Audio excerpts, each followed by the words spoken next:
we'll see if we can forge ahead. So, Can you Jason, hear me? I can hear you. And the key thing is, Gary, can you hear us? Gary is on the Empower account right now, and we want to make sure that we've got him on here. So we'll work through that for a minute. This is like I said, this is our second time doing Spaces. We did one last week. At the time, we thought we would mostly, obviously there's a lot of different cases for us to cover. But on any given week, a lot of developments we can always talk about, but it seemed like a unique opportunity to add in Gary and have him talk about some of his experience. So Jason, why don't you, if you can give an update real quick, Jason, just on where people can post their questions, et cetera, and I'll make sure we get Gary in here. Sure. So we got a couple of questions before we went live on the thread under the old one. But if people can post any written questions under this live Spaces right now, we can try to take those as well. I can also once we get Gary on, then we can go through and have him respond to the first couple of questions that we got under the old one.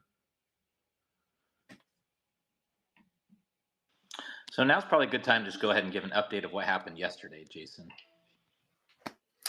Oh, in the case about my records being taken by being seized by the DOJ.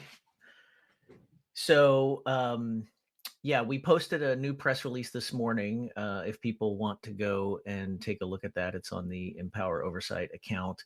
The judge finally put up his memorandum opinion on the public docket, so we can now refer to it and talk about it. Bottom line is we won in the sense that we were allowed to intervene in the case, and move to unseal all of the applications for the gag orders that kept Google from disclosing for 6 years that it had seized my communications records and the communications records of a dozen or so other congressional oversight attorneys. So that's a procedural victory technically, but what the court also did, and the court partially granted our motion to unseal, but unfortunately the court allowed the Justice Department to redact the most important information. First of all, it didn't unseal all of the applications. There were annual renewal applications every year for the 6 years that they kept all of this secret before Google notified me last fall. But what the court ultimately did was it unsealed 2 of them partially, but the entire factual, the section that lays out the factual justification for the secrecy is entirely redacted in both of them. You can go and look at our press release and you can actually read the entire new public documents now. Unfortunately, they don't really tell you much. So we are weighing our options now as to whether to appeal. In the meantime, the Justice Department Inspector General is doing a report that will be public and due out soon, and that report will necessitate unsealing some more information, probably. So there may not be a need for us to appeal if the Justice Department Inspector General gets the entirety of those renewal orders disclosed in the process of publishing their report, but we're not sure when that's going to happen. We also there's a pending subpoena from the House Judiciary Committee for documents related to this surveillance of congressional staff. And there's also our pending FOIA litigation. So there's several other ways that this information might come out in the future, in addition to our potential appeal.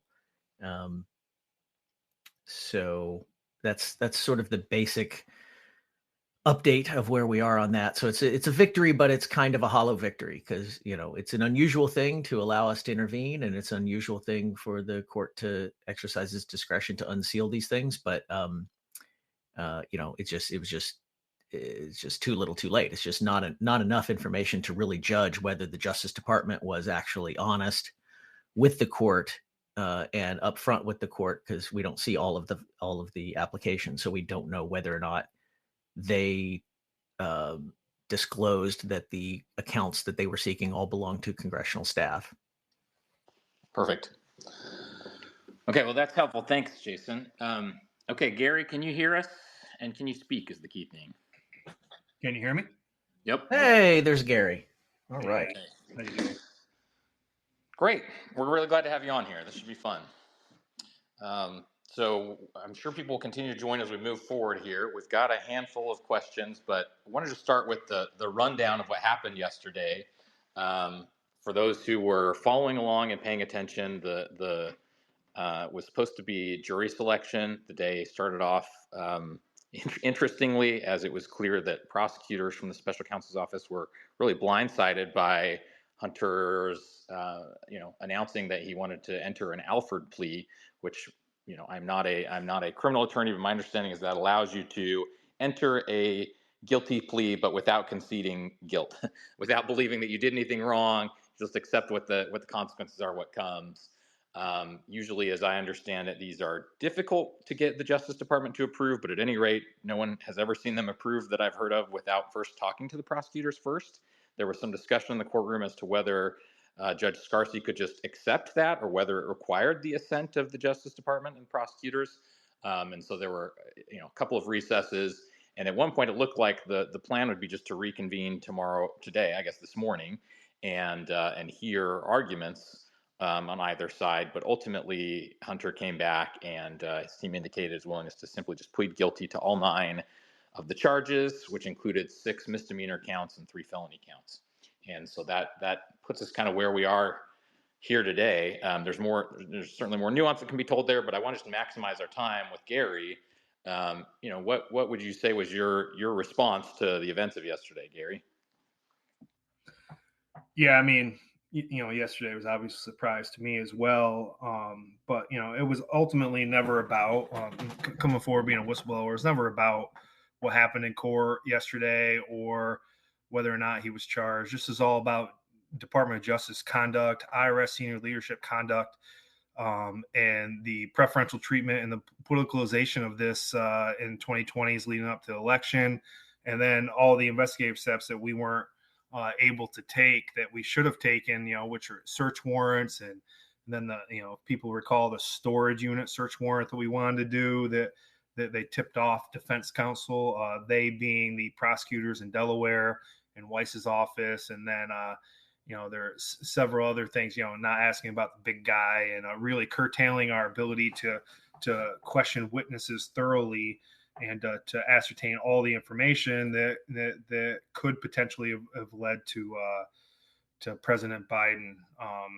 So yeah, I mean, that's why we came forward. So yesterday was just, look, there's a lot of vindication talk out there, and I do think that it does vindicate us in the fact that DOJ is taking multiple steps these days that prove that what we said, Joseph Ziegler and I, were absolutely right. And so the time frame that a lot of people start at is that guilty, the sweetheart plea deal, right? But what people should really look at is that Abby Lowell released documents that showed that in early 2023 they weren't even going to charge him, is what they were telling his office. And then on May 15th, 23, his office offered a deferred prosecution agreement or non-prosecution agreement, one or the other, to Hunter Biden.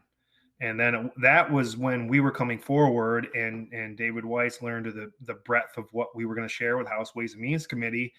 And he said he's going to have to eat at least 2 misdemeanor charges. So, now to come full circle, to have him charged with a gun, have him charged with a tax, it's exactly the violations in which we recommended. And to have Hunter Biden plead guilty to, it just goes to show this could have been done years ago. And it shouldn't have required 2 agents to really put it's not really our careers at risk. It's our career is ruined, absolutely 100% right now. So that's kind of my take. Yeah. There's a lot we can explore there. I want to jump in and just kick off with a question. It's from Marshall Cohen from CNN, who's here listening in. And he wrote, "You said Hunter Biden got special treatment earlier in the investigation. He's now been convicted of 3 gun felonies and 9 tax crimes after 2 cases that featured embarrassing and painful testimony about his addiction and family dysfunction. Has justice now been served?" I'm not the one to decide whether justice is served or not. It's the court, and it's would have been the jury. I mean, ultimately, I was all about equal treatment under the law, right? Like, I'm an IRS criminal investigation agent, and it's all about creating confidence in the tax code and compliance with the law. That's our mission at IRSCI. And when we saw things that we were doing on other investigations, and then when it came over to the name Hunter Biden, we continually got pushback. So I think that in terms of the mission of IRSCI, that Joseph Ziegler and I, we came forward because it was our duty to do so. We knew that it was going to be difficult and painful, and it has been difficult and painful. And I'm proud of Joe Ziegler. I'm proud of myself, and I'm really happy that it wasn't something that I'm still not sleeping at night over. I think that we did the right thing. I will say one of the things that's interesting is you look at the whole option of things that could have happened, right? And I feel like all discussions of this are like a giant.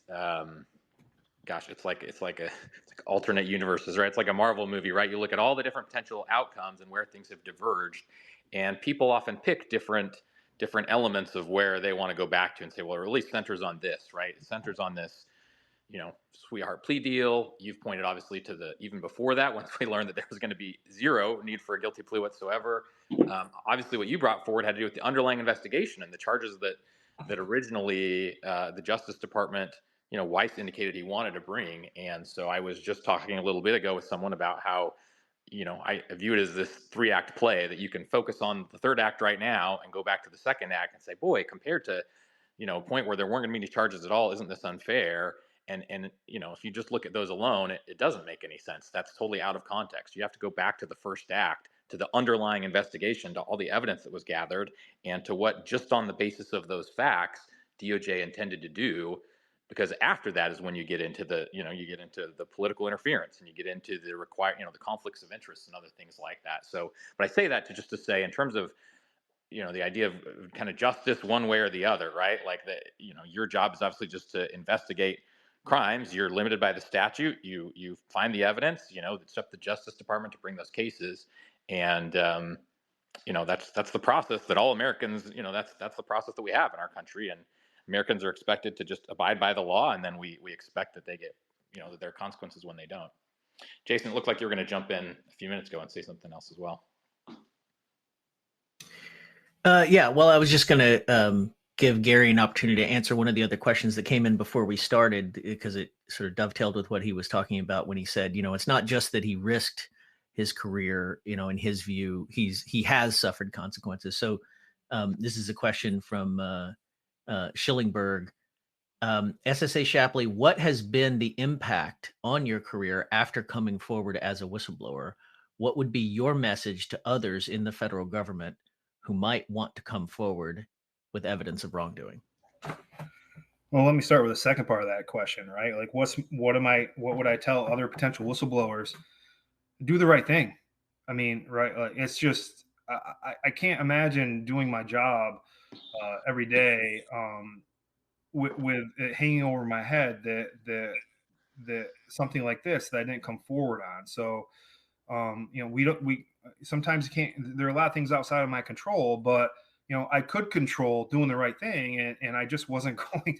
I just couldn't allow myself not to do the right thing, and that's after exhausting, going to my internal senior leadership countless times, and emails to which I turned over to Congress, right, and then going and bringing up these issues directly with David Weiss, and I was in the room multiple times bringing up these issues. So it wasn't like I just cloak and dagger went behind the scenes and brought this to Congress. But so there's that. So I said that first because now I'll get into how it's affected my career, right? So I was received a promotion to Assistant Special Agent in charge of Chicago Field Office in 2022 or late 2021 into late 2022. And I was a founding member of the Joint Chiefs of Global Tax Enforcement, selected by the chief, working with 4 other foreign partners on international tax cases. And if you want to see some of those successes, there's a press release out on the Edelman case. If you want to research that was us. And I would be briefing the chief at least monthly, because I was working directly for the chief on behalf of IRS-CI, representing IRS in all these other countries. So lo and behold, January 2023, right? I informed my agency that I'm going to blow the whistle in December of 2022, and my monthly meetings start getting canceled in January 2023. And every single month they've been canceled, and they basically black holed me. I've applied for 3 or 4 or 5 different positions, one of which was a position, the assistant special agent in charge of the DC field office, that I've already competed for and was selected for other positions, the same position, that the agency kept the announcement from me. They hid it, and then so ultimately they chose someone else without ever announcing the position. And there's been other promotions that I've been denied since, so that I was most qualified for. Then going on a daily basis, right? Like, I have agents all over the world doing covert operations, investigative steps all over the world, and it's gone from, everyone recognizing that I was the expert as a supervisor of the International Tax and Financial Crimes Group and the lead on the J5, the Joint Chiefs School of Tax Enforcement, to now I spend a huge majority of my time explaining to leaders above me who don't have the knowledge, skills, experience, or abilities that I have, what we're doing and why we're doing it. So it's really kind of halted a lot of the things that we've done. There's been 2 major programs that senior leadership's come in on my group and completely shut down, 2 of which both of them were main IRS and IRS-CI program areas, and very high risk areas that we were approaching. So it's been difficult. The communication blackout was one of the most difficult things to handle as a whistleblower, where I get an email today from someone, an IRS person, who's put LA traffic as the subject line, and then is giving me everything's in code, right, about thank you for doing what you're doing and stuff. But the communication blackout has been incredibly difficult to handle, and it's completely changed my job and my career. And we, of course, have been trying. There's an open case with the Office of Special Counsel that was created to investigate whistleblower protection.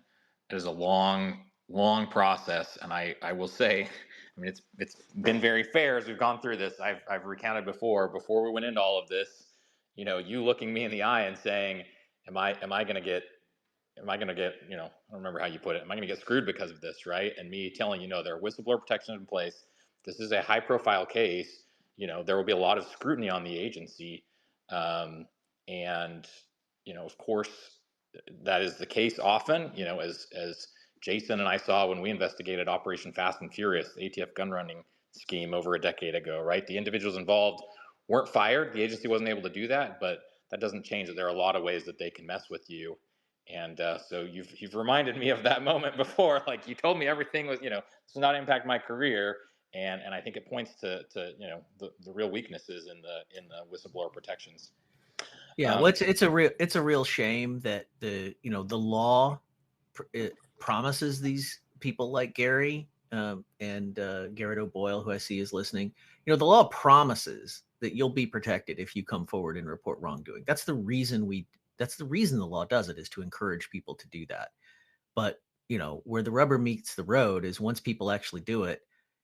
We have these career bureaucrats in these agencies who, they hate whistleblowers. They don't like the law. They don't like the fact that people are protected for reporting their wrongdoing. And so, but ultimately so they will do everything they can to retaliate in subtle ways, in ways that they can get away with. We've just seen it over and over, time after time. And, they should honor those promises. But how do you, Congress can pass a million laws, but how do you, at the end of the day, the people who have the power, who are running the agencies, Like they have to honor those laws. And if they don't, like you can't pass a law to make people be honorable. Yeah, Jason, and that's one of the like really frustrating things, right? So we're relying on OSC and TIGTA, which is IRS's Internal Inspector General, and tangentially TOJIG, which they bowed out a long time ago, and then somewhat Congress to help provide these protections, right? But we'll be in meetings with OSC, and it's saying, oh well, that's not exactly a prohibited personnel practice, or that's not if it's not a PPP, then it's not retaliation. And I've straight said to him, I said, look, like the IRS and DOJ, they have HR lawyers, they have labor lawyers, they know what a prohibited personnel practice is, so they're spending their time doing everything they can that isn't a prohibited personnel practice, but is painful for me to absorb. So it's a really, really painful process, and I'm staying optimistic with it. And look, like this team and Power, like Jason and Tristan, I mean, this, like I say these guys, all night, and I took credit for putting the whole team together myself, which is a little bit of a stretch, but I was taking credit for it anyway. But these guys, like it's unbelievable the knowledge and care they take on a daily basis, right? Like whether it's calls at 6 a.m. or at midnight, I'm on with these guys, and it's really something that I would not have been able to get through it without them. I mean, personally, would not have been able to get through it without them. And I try to thank them enough, and I don't really know what to do to thank them enough. But I just wanted to put it out there that it's just fantastic work that they do, and for the other whistleblowers they have as well. Thanks, Gary. We do what we do because we have all the respect and admiration in the world for people who are courageous and are willing to stand up for what's right. And all taxpayers should want to encourage people to do that. So it's the least we can do. I think Catherine Herridge has a question. Yep, I'm right here. Can you hear me? Yep. Okay, great. Thanks for doing this.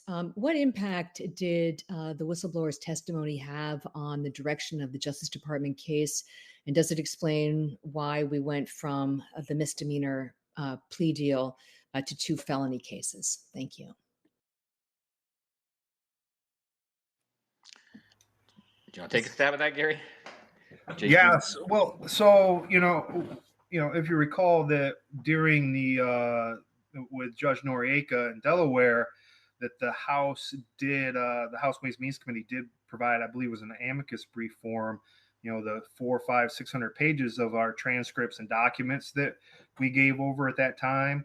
I don't think there's been any direct, the judge hasn't said it was because of those documents, but I could imagine that when the judge has whistleblowers that are providing this type of, well, the Congress is providing the information, but when whistleblowers are providing that information to Congress, that she had to look at it, with a little additional skepticism when the whole point here is that DOJ is providing preferential treatment to the defendant standing in front of her. So, if you look at logically the way that everything worked, and the steps that DOJ took, right? Like, I don't think that you could conclude anything other than the fact that the amicus brief filed by the House with our information had a significant sway on the judge. But that's well, and I would back it up even I would back it up even further than that. The statement that we put out yesterday focused on May 15th,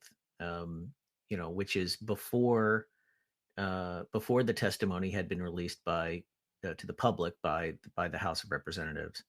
But people behind the scenes, people at the IRS, people at DOJ, I mean, they knew that you were going through this process to carefully go to Congress and to make your protected whistleblower disclosures to the tax committees in Congress.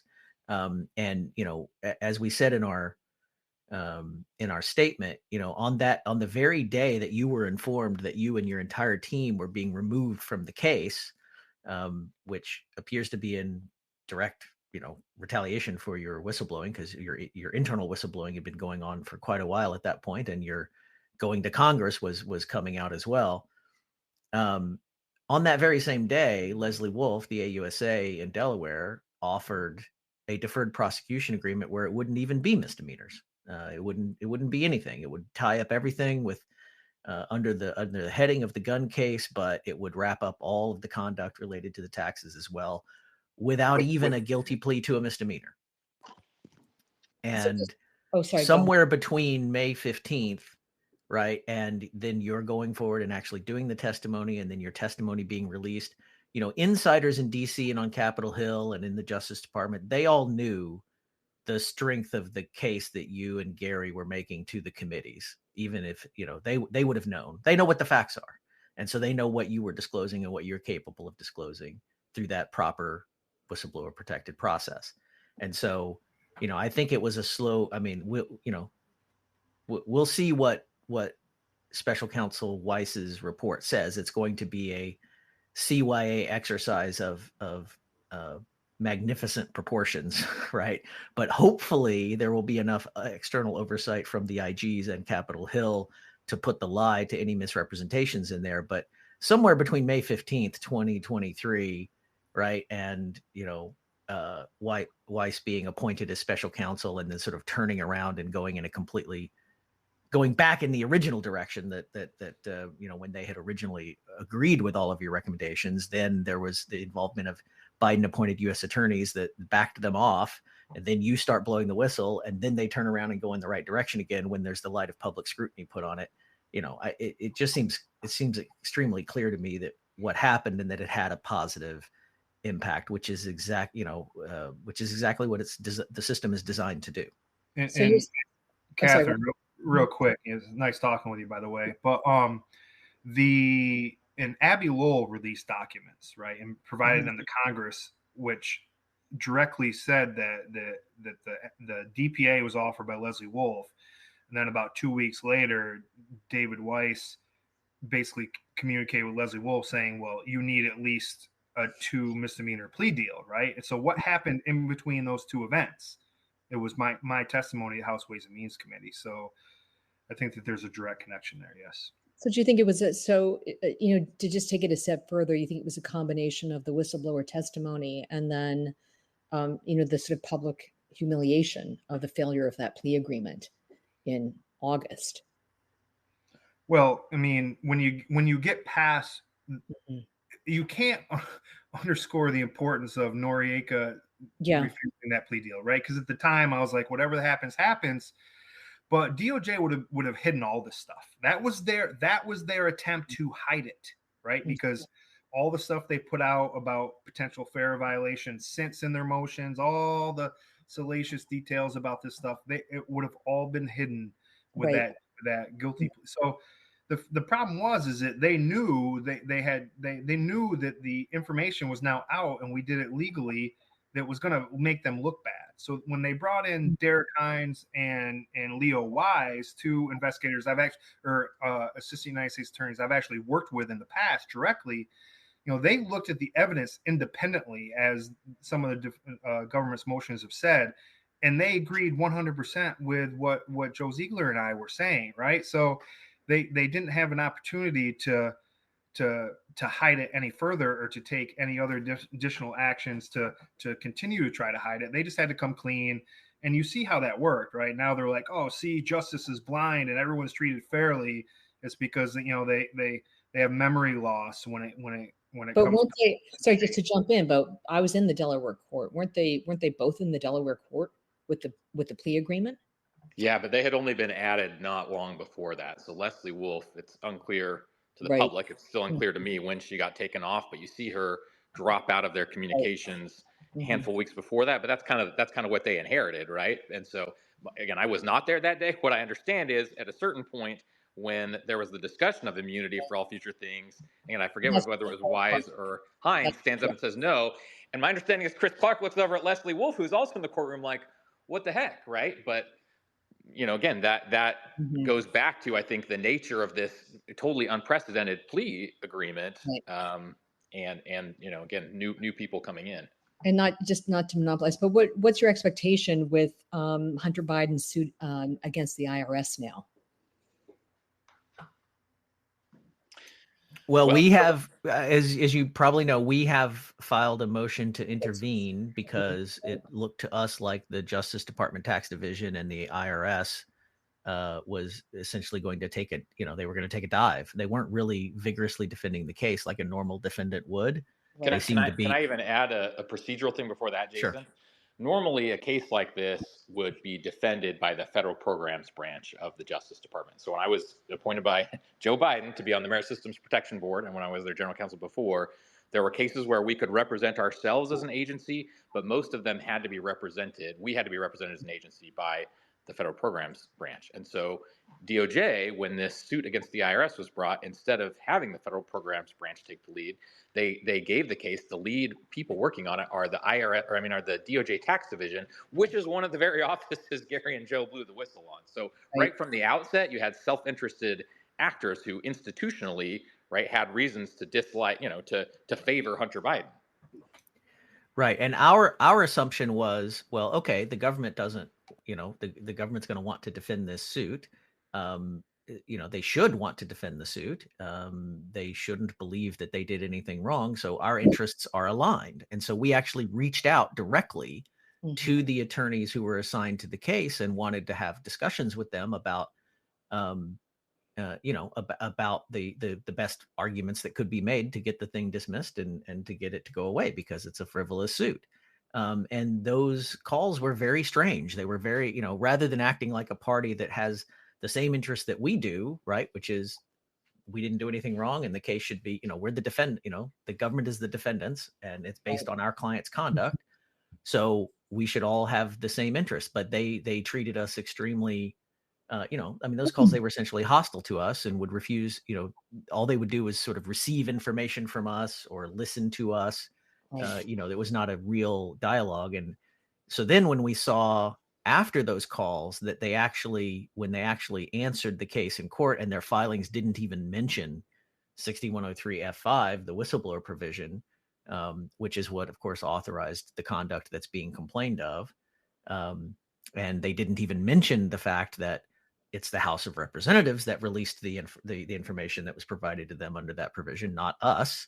It wasn't Gary, it wasn't Joe, it was the House of Representatives, and they didn't even make that point, right? And so then it really looked to us like they're taking a dive, and that's what led us, so that they could turn around and say, oh well, I guess we do have to move to depositions and let Abby Lowell come in and rake these guys over the coals, and and we couldn't just sit by and sort of wait for the government to do its job. So we filed our motion to intervene and a proposed motion to dismiss, which obviously we think is on, extremely strong grounds and should be granted.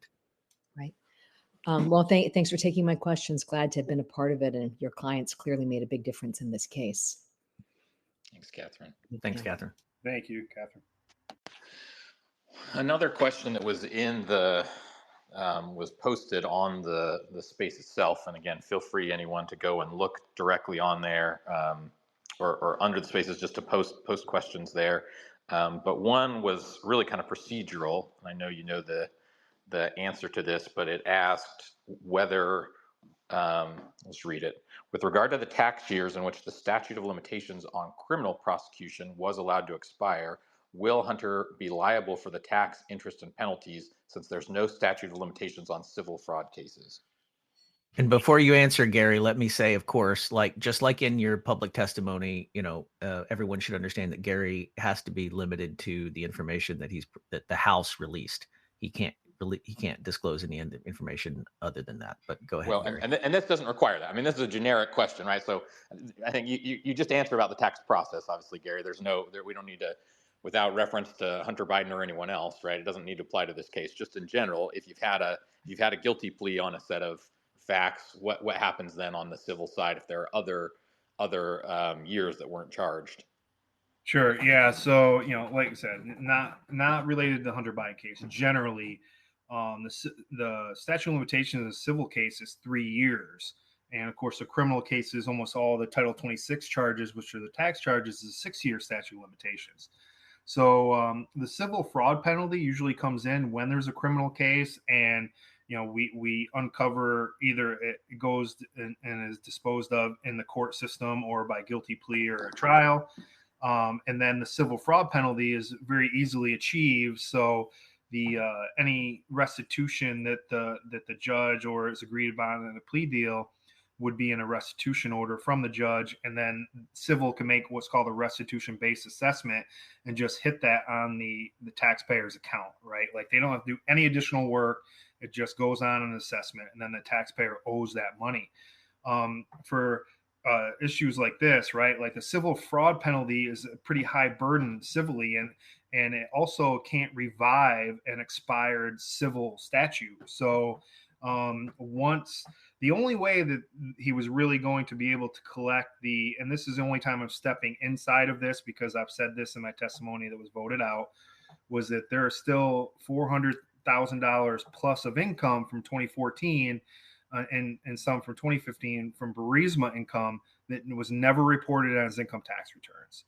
And there's never, I have no information about amended returns or not, but the only way that can be collected now forcefully by the IRS is if it's agreed upon in whatever structure this plea deal takes, which is there is no structure to the plea deal at this point, right? So at sentencing, hopefully David Weiss's office vigorously provides information and brings it back in under relevant conduct, even though it's not a charged year. Continuing conduct can be brought in as relevant conduct, and hopefully, in standards of preponderance of the evidence. So hopefully the government goes after that and tries to make the government whole from those years where the statute has expired. Right. So to try to simplify that a little bit for folks, so the bottom line is, if a taxpayer is charged with regard to hypothetically, say, year 2024, but they're not charged with deficiencies in year 2020, the fact that they plead guilty to the 2024 doesn't mean there's no civil process that's going to go back and get the 2020 money paid back, right? Yeah, so it's really if it's a furthering, if the scheme is like from the earlier years is a similar conduct to the charged years, which in your example would be 2024, then it can come in as what's called relevant conduct, and taxes can be collected. But it's something that usually is agreed upon in a plea deal, and it would be probably a difficult contested sentencing for that restitution. That the government will have to take action and actually bring that up to make it happen. Right. So the bottom line on sort of the claim. So there was another that question Hunter Biden's attorneys have made. In the claim that Hunter Biden. Hang on a second. I'll ask it. Just, we don't know the answer, right? But I think it's a chance to talk a little just about the. Well, here first, Catherine has a follow on this question, then we'll go to this other thing.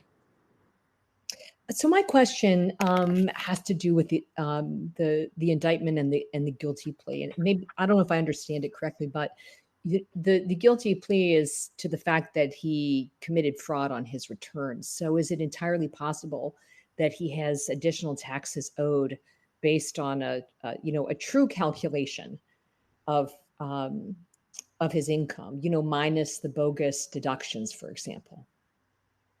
Yeah, so I only know what happened previously, right? I don't know what's happened, since I was removed. Well, since 6 months before I was removed, and no one told us about it. Mm-hmm. So I couldn't really comment about this because the numbers, in the indictment don't match the numbers that we had. It's right. Significantly less, but sometimes I don't want to just go straight to someone was acting improperly, right? Like sometimes those numbers. We give a defendant the benefit of the doubt on certain things, right? Mm-hmm. So it'd be difficult for me to opine without. I guess what I'm saying, he's said he's guilty of committing tax fraud, of underreporting on his income. So what I'm getting at is, could the government look at a recalculation of tax owed, and that would be part of his financial penalty?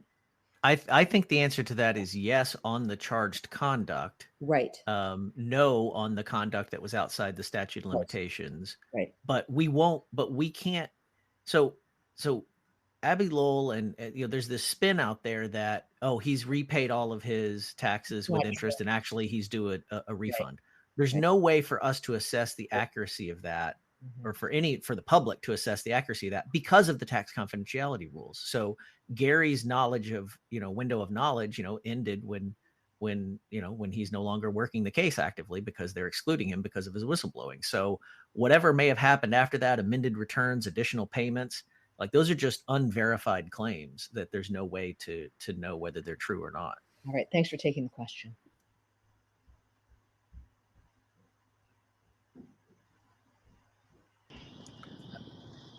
I think I'm having audio issues, so Jason, if you want to jump in and moderate for a minute.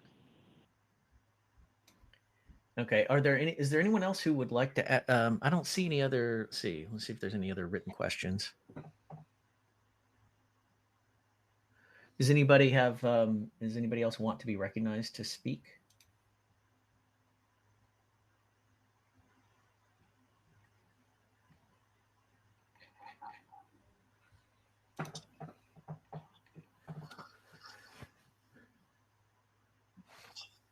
I don't see any other hands right now.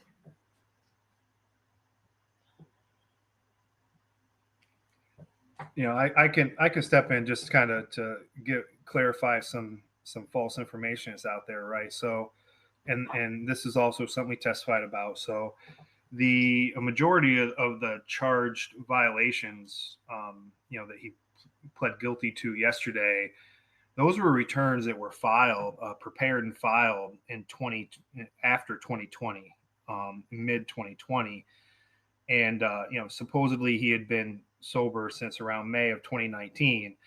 So right now there's this whole commentary about how he was an addict, and and this sympathy for this addiction thing, which is a horrible thing, right? But the actual truth is that most of the returns that he just pleaded guilty to were prepared by him and his accountants during it after being sober for over a year.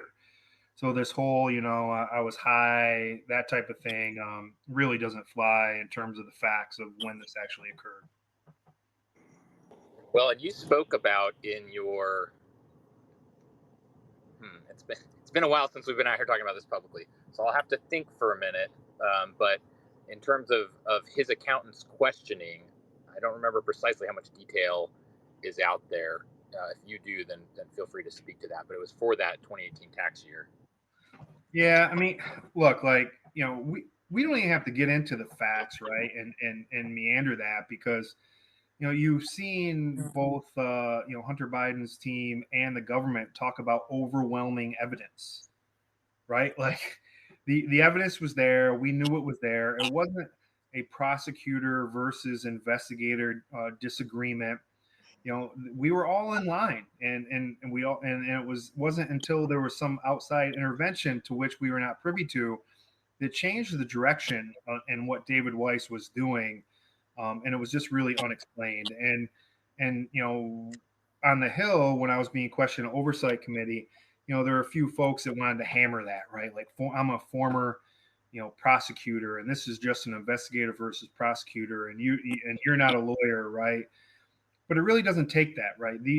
When I'm in a room with the AUSA and it's concerning tax charges, most of the time I'm the expert, and the AUSA is relying on me for all things tax, because we know what the elements of the violations are, and we know the precedence of the evidence that has been used to meet those elements. So when you have two new prosecutors come in, Derek Hines and Leo Wise, and they agree with exactly what I was saying, I mean, it's just clear that that it was preferential treatment, and I'm just glad that we came forward in time for it to be corrected. I mean, so.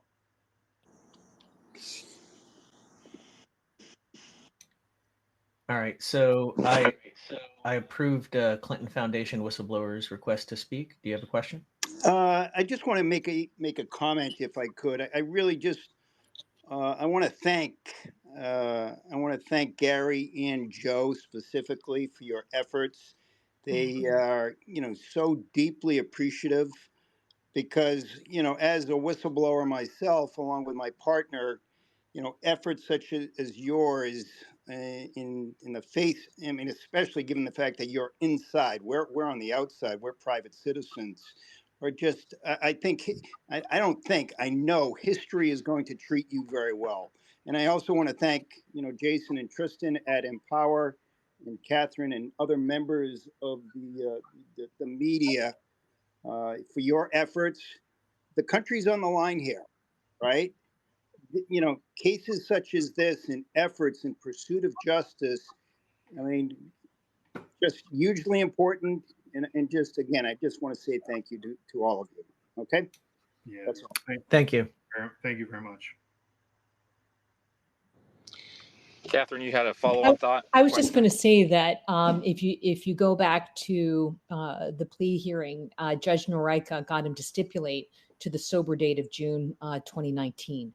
And that, I think, was one of the main stumbling blocks in the tax case, because as one of you already pointed out, the charges were being brought for filings in 2020. So it was a year later when he was sober. So I agree with the comment that this sort of mitigated the discussion of his addiction problems, which were a serious thing. And I'm not minimizing that, but the actions he was charged with were during a period that he was, he stated to the court he was sober. Yeah. This addiction, I mean, it's tricky. So many of us have family members and loved ones who've experienced addiction. Certainly that is run in my family. 3 of my mom's siblings have committed suicide.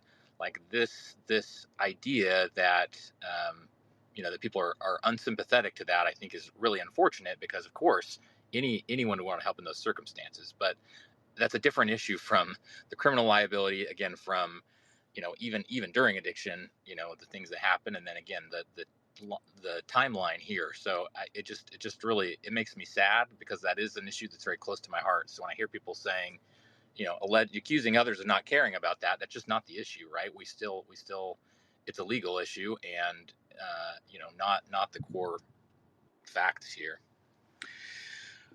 Are there other questions? I think we've worked through the questions that we have listed on the. Yeah, I just want to make one point about sort of where we stand now as after the guilty plea. One of our frustrations with the way the system is supposed to work is that it's been more than a year since we've gone to the Treasury Inspector General, gone to the Gary actually went to the OIG at DOJ even before there was anything public. So it's been an extremely long time, and we've seen sort of a lack of action and follow-up by the institutions that are supposed to be both protecting Gary and people like Gary and investigating the underlying misconduct that was alleged, right? And the Justice Department Inspector General, they have 2 issues that they're dealing with in terms of not being able to do more.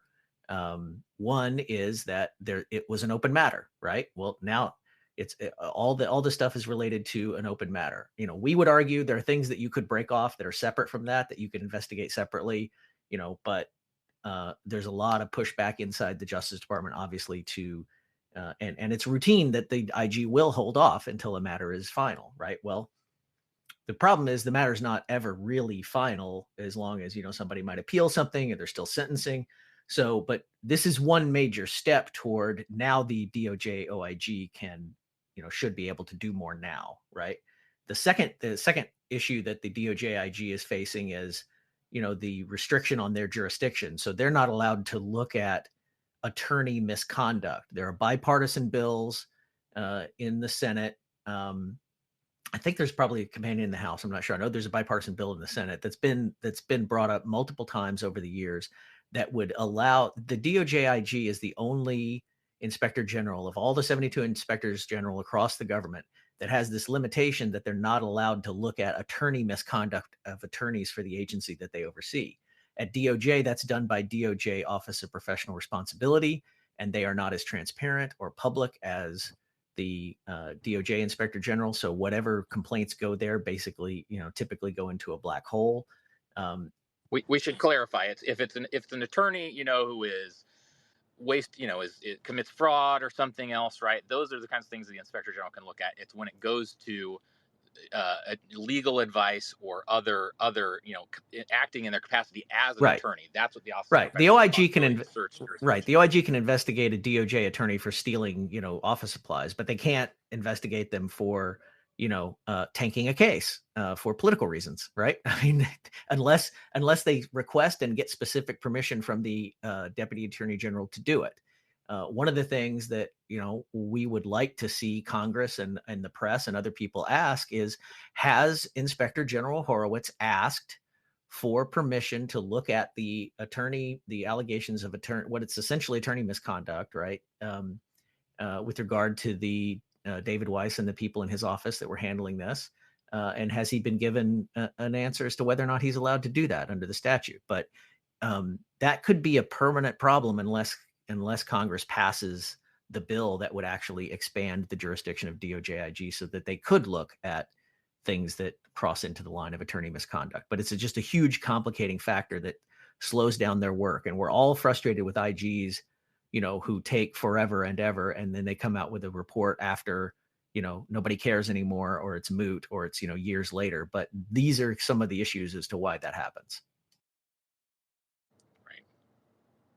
Well, and again, there's a challenge because you could break off pieces. TIGTA, there are parts of Gary's disclosures that TIGTA would have jurisdiction over. But again, the Department of Justice would assert the same sorts of things, right? Well, as an ongoing matter, sorry, other agency inspector general, right, where you're going to have to just stand back. And DOJ is the 900-pound gorilla in the room. So this hopefully, entering a plea as opposed to a scenario where you have a potential, endless appeals, puts things in a place where there can be some much stronger oversight of everything that happened in this case. Because of course, when David Weiss was appointed as a special counsel, there were people who were calling for a special counsel, and at that point, they're calling for it to investigate the actions of David Weiss and his office.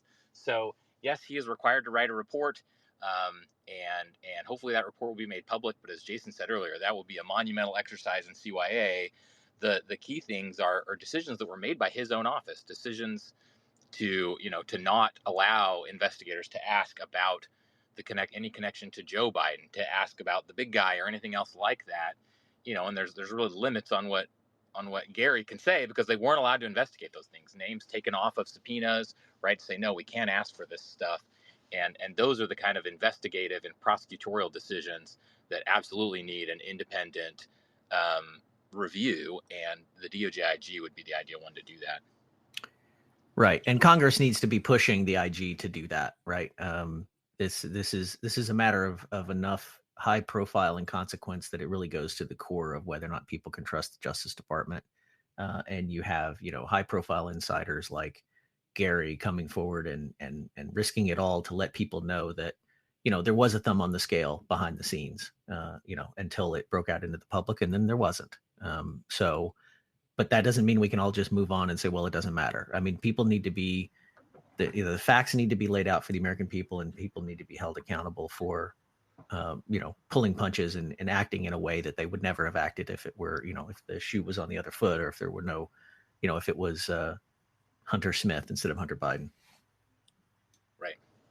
Okay, well, Gary, you get the final word. Any final thing you want to say to the audience? No, I just want to thank everyone for being here, for asking questions. I want to be out there just saying everything, because it's so important to the confidence in DOJ and IRS, and just to do our job. When I wear a badge and a gun every day, and we take that seriously. So whether you're skeptical of us coming forward, and hopefully now you're not as skeptical, but we really need to keep the focus on protecting, well, right now, Joe and I, but even more importantly, that future whistleblowers, of past and future whistleblowers that have come forward. So please, like, reach out, ask the questions.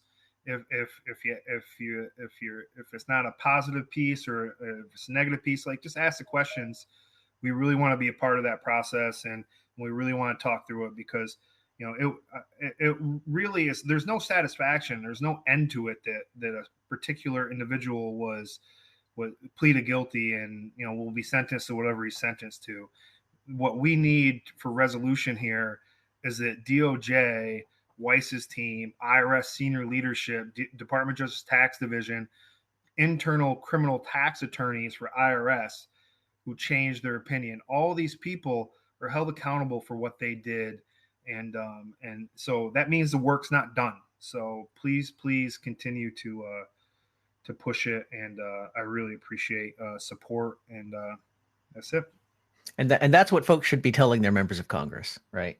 That they need to push the IGs and they need to do the work themselves to hold people accountable. Because if people do, if that isn't done, then this just happens again in another case later, and it's just rinse and repeat. Yeah, exactly. Well, again, thank you for joining, everyone. We'll do this again, sans Gary, but on other issues next Friday at noon. But again, thank you so much for joining us, Gary, and thank you so much for your courage and being willing to come forward. We're honored to have been working with you. Thank you, guys. Thanks, everyone.